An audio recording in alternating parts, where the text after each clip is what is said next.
I hope you're well. I hope you're already focused on Jesus. We've been looking at Matthew chapter 5, especially the Beatitudes, where we see the work of Jesus in our lives to perfect our love, because the goal of discipleship is the perfecting of our love toward God, our love even toward ourselves, and our love toward our neighbor. Jesus said it with these words, "Be perfect as your heavenly Father is perfect." That means let your love be perfected by being blessed by Jesus Christ and his presence in your life. And the list of the Beatitudes, these 9 statements of Jesus, are not isolated subjects. They're one subject, but they're all connected. Let me read them once again. Watch the flow of Jesus perfecting your love and my love. Blessed, that means supported by, inspired by, given strength from Jesus. Blessed are the poor in spirit, for theirs is the kingdom of heaven.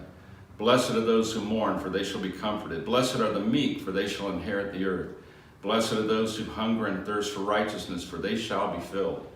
Blessed are the merciful, for they shall obtain mercy. Blessed are the pure in heart, for they shall see God. Blessed are the peacemakers, for they shall be called sons of God. Blessed are those who are persecuted for righteousness' sake, for theirs is the kingdom of heaven. Blessed are you when they revile and persecute you and say all kinds of evil against you falsely for my sake. Rejoice and be exceedingly glad, for great is your reward in heaven, for so they persecuted the prophets who were before you. This is the process inside of us of the transformation of our inner life into a place where perfect love is filling us so that it can overflow as salt and light, as justice, as love in flesh and blood here in this world, because we exist to love. A human being was created originally for the glory of God, and the glory of God is when love does not stop, and love arrives where it needs to be at the right moment, in the right measure. We want to look really quickly at just one of these statements. Blessed are those who are persecuted for righteousness' sake, for theirs is the kingdom of heaven. It has been said that you can identify the quality of a person by looking at their enemies.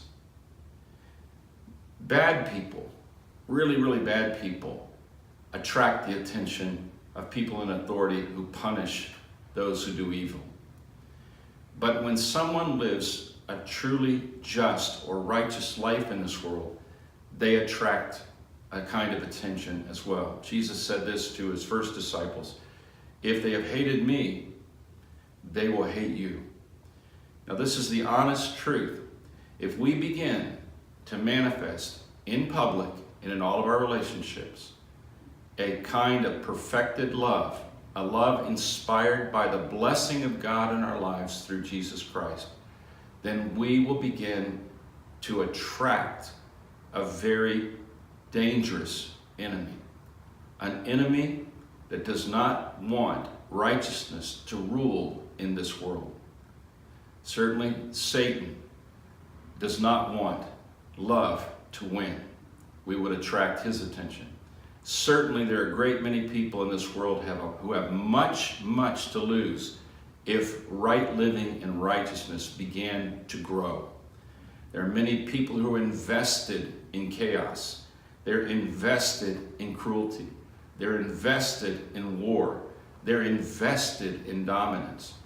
And if all of a sudden there begins a movement of righteous living that calls into question everything from economy to social life to righteous living to morality, then you can be sure that the people who are out in front of this righteousness in public will draw attention, and they will be persecuted because they represent a threat to the darkness. Even if they're good, perfect, beautiful light, they are a threat to the darkness. And Jesus says, you are blessed if you attract that kind of attention in this world. Jesus said, if you want to find your life in this world, you have to lose it. And he's talking about that here. If we are going to have our love perfected, we should not be under any illusion. We will attract the attention of people who do not want good to overcome evil, we will attract the attention of people who prefer the dark over the light. It happened to Jesus. It will happen to us. But if it does happen to us, we're in good company. We're in Jesus' company. We're in the apostles' company. We're in the company of millions of people who have suffered for Jesus across this world during the last 2,000 years.